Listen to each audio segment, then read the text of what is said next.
वादळांच्या मराठी मुलखात काय सुरू आहे? सत्तेचा बाजार, राजकारणाचा खेळखंडोबा, शिक्षण क्षेत्रात सावळा गोंधळ, आरोग्य सेवा मृत्यूशय्येवर, या साऱ्यातून जनसामान्यांचा होतोय कोंडमारा. त्यांचे प्रश्न समजण्यासाठी, सर्वसामान्यांच्या हक्कासाठी चला बोलूया, फक्त आपल्या VIP महाराष्ट्रावर. तर महाराष्ट्रासाठी त्याचा दुसरा एक प्रकारचा आघाडीचा प्रयोग हा एक नवा धाडसी प्रयोग आहे. ठाकरे घराण्यात आतापर्यंतचा बाळासाहेबांच्या काळातला जो इतिहास होता की ते कुठलंही पद, संविधानिक पद किंवा राजकीय कुठलीही जबाबदारी न घेता त्यांनी रिमोट कंट्रोल म्हणून जे बाळासाहेबांनी काम केलं त्याच्या पलीकडे जाऊन उद्धव ठाकरे यांनी मुख्यमंत्री पदाची जबाबदारी आणि कोरोनाच्या काळात त्यांनी अशा बिकट काळामध्ये जे काय कामगिरी केली. उद्धव ठाकरे यांनी शिवसेनेला भाजप सोबत आमची 25 वर्ष युती सडली असं सांगून त्यांनी राष्ट्रवादी काँग्रेस आणि काँग्रेस पक्षासोबत जाण्याचा निर्णय घेतला. महाराष्ट्राच्या 2024च्या निवडणुकांसाठी एक नवं सोशल इंजिनिअरिंग ठरण्याची शक्यता आहे.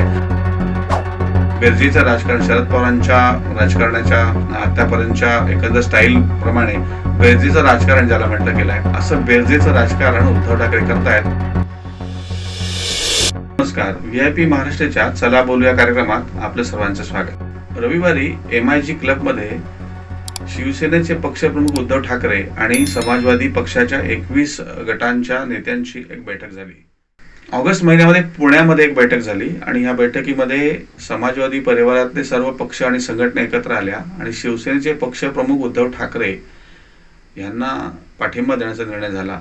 इंडिया आघाडीमध्ये समाजवादी पक्ष आणि त्यांच्या समविचारी पक्षांचा सहभाग आहे आणि उद्धव ठाकरे यांची शिवसेना इंडिया आघाडीमध्ये देखील या पक्षांसोबत आहे आणि महाराष्ट्रामध्ये आता महाविकास आघाडीसोबत वंचित बहुजन आघाडी एका बाजूला आणि दुसरीकडे जनता दल युनायटेड किंवा जनता दल सेक्युलर पार्टी किंवा समाजवादी पक्षाचे इतर जे घटक पक्ष आहेत, युनियन आहेत. शशांकराव यांची कामगार युनियन आहे, टॅक्सी मेन युनियन आहे किंवा रिक्षा चालकांची युनियन आहे. अशा वेगवेगळ्या कष्टकरी कामकरी संघटना या उद्धव ठाकरेंच्या पाठीशी उभ्या राहिल्या आणि या सगळ्यांनी म्हणून एका सुरामध्ये उद्धव ठाकरे यांनी आता नेतृत्व करावं आमचं, अशा पद्धतीने त्यांना आवाहन केलेलं आहे.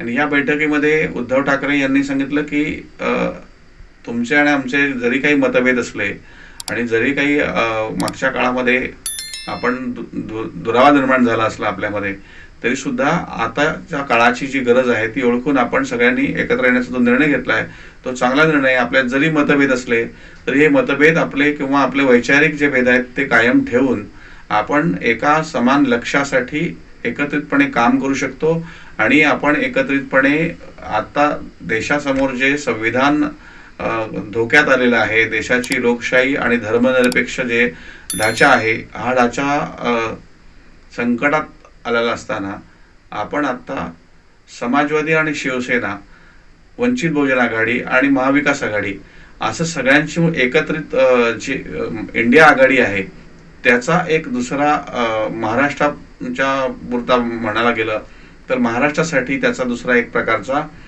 आघाडीचा प्रयोग हा एक नवा धाडसी प्रयोग आहे. मागच्या काळात आपण पाहिलं 2019 मध्ये उद्धव ठाकरे यांनी शिवसेनेला भाजप सोबत आमची 25 वर्ष युती सडली असं सांगून त्यांनी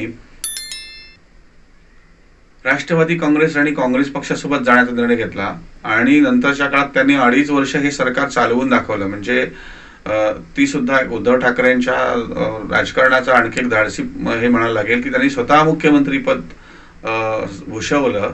ठाकरे घराण्यात आतापर्यंतचा बाळासाहेबांच्या काळातला जो इतिहास होता की ते कुठलंही पद, संविधानिक पद किंवा राजकीय कुठलीही जबाबदारी न घेता त्यांनी रिमोट कंट्रोल म्हणून जे बाळासाहेबांनी काम केलं त्याच्या पलीकडे जाऊन उद्धव ठाकरे यांनी मुख्यमंत्री पदाची जबाबदारी आणि कोरोनाच्या काळात त्यांनी अशा बिकट काळामध्ये जे काय कामगिरी केली त्याचं सुद्धा काल कौतुक झालेलं आहे.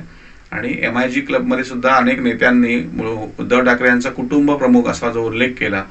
त्याच्यामुळे उद्धव ठाकरेंची एक प्रतिमा जी आहे ती लार्जर दॅन लाईफ असं आपल्याला म्हणता येईल की त्यांचं एकंदर राजकीय जीवन जे आहे त्या राजकीय जीवनामध्ये त्यांची राजकीय उंची जी आहे ती दिवसेंदिवस वाढत चाललेली आहे. एकीकडे त्यांचं खच्चीकरण, त्यांच्या पक्षाचं जे काही ध्रुवीकरण करण्यात आलं, 2 गट करण्यात आले, त्यानंतर त्यांच्याकडचे अनेक नेते हळूहळू सोडून दुसऱ्या गटाकडे गेले, काही भाजपसोबत गेले.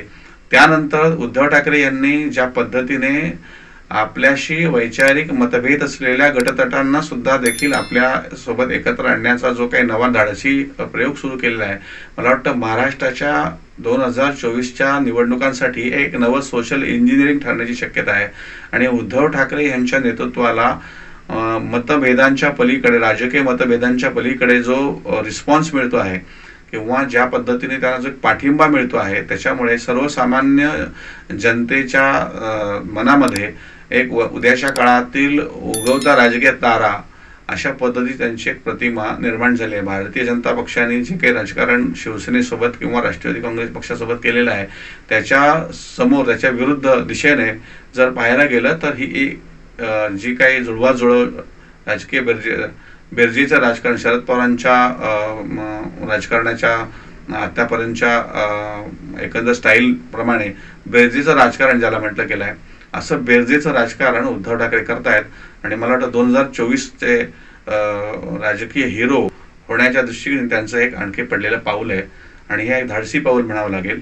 आणि या धाडसी पावलाच्या नंतर उद्धव ठाकरे यांना आता सर्वसामान्य जनतेतील मतदानाच्या दृष्टिकोनातून कितपत फायदा होतो हे देखील पाहण्यासारखं आहे. उद्धव ठाकरे यांनी 2019 मध्ये एक धाडसी निर्णय घेतला आणि त्यांनी शिवसेना पक्षाची जी भाजपसोबतची युती होती किंवा भाजप पक्षासोबत युतीमध्ये जे इलेक्शन निवडणुका लढल्या त्यानंतरचा जो मॅन्डेट जो जनादेश आला होता, तो जनादेश युतीसाठी असताना देखील त्यांनी राष्ट्रवादी काँग्रेस आणि काँग्रेस सोबत जाऊन महाविकास आघाडीचं सरकार स्थापन केलं. त्यानंतर जे काही राजकारण झालं ते आपल्या समोर आहेच. आता भाजपने उद्धव ठाकरे यांचा पक्ष फोडून एकनाथ शिंदे यांच्या गटाला सोबत घेऊन नव्याने सेना भाजप युतीचं सरकार स्थापन केलं. त्यात पुन्हा अजित पवार यांना सोबत घेऊन आता त्यांनी महायुतीचं सरकार स्थापन केलं.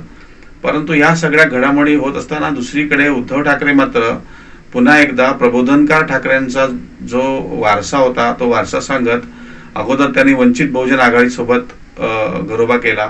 त्यानंतर त्यांनी राष्ट्रवादी काँग्रेस आणि काँग्रेस सोबतची त्यांची महाविकास आघाडी जी आहे ती सुरूच ठेवली. संभाजी ब्रिगेड सारख्या संघटनेला त्यांनी सोबत घेतलं. आणि आता त्यांनी आणखी एक पुढचा मोठा धाडसी पाऊल जे टाकलं आहे ते MIG क्लबमध्ये जी 21 समाजवादी पक्षाचे घटक पक्ष आणि गटतटांचे जे नेते आहेत त्यांच्याबरोबर त्यांनी बैठक केली. मित्रांनो, मुंबईच्या संपूर्ण राजकारणात, मुंबईच्या राजकारणाच्या जडणघडणीमध्ये शिवसेना आणि समाजवादी पक्ष यांचं प्रजा समाजवादी पक्ष असताना त्या काळामध्ये SM जोशी किंवा नानासाहेब गोरे किंवा मृणाल गोरे किंवा मधु दंडवते यांच्या काळामध्ये बाळासाहेब ठाकरे यांच्यासोबत काही काळ सख्य होतं. नंतरच्या काळामध्ये समाजवादी आणि शिवसेनेमध्ये अंतर पडलं. आणि हेच या नंतरच्या काळामध्ये समाजवादी पक्षामध्ये ज्या स्थित्यंतर झाली आणि त्यामध्ये समाजवादी पक्षाचे 21 वेगवेगळे गटतट तयार झाले. तर या 21 गटांनी एकत्र येऊन केवळ उद्धव ठाकरे या एका फॅक्टरवरती आम्ही एकत्र आलो असं सांगणं आणि त्यांनी उद्धव ठाकरे यांच्या पाठीशी उभं राहण्यासाठी आपल्यातले मतभेद विसरून पुन्हा एकत्र येणं ही एक मोठी ऐतिहासिक राजकीय घटना घडलेली आहे. परंतु समाजवादी आणि शिवसेना यांची युती एकत्र करण्यासाठी कपिल पाटील यांनी पुण्यामध्ये काही बैठका घेतल्या. या बैठकीला बाबा आढाव किंवा कुमार सप्तर्षी असे जुन्या पिढीतले समाजवादी नेते सुद्धा हजर होते. आणि ह्या सगळ्यांनी एकत्रितपणे उद्धव ठाकरे यांच्यासमोर यांच्या पाठीशी उभं राहण्याचा निर्णय घेतला. आणि त्यानंतर मग मुंबईमध्ये हा एक मोठा मेळावा MIG क्लबमध्ये पार पडला. अशाच नवनवीन राजकीय व्हिडिओसाठी पाहत रहा VIP महाराष्ट्र.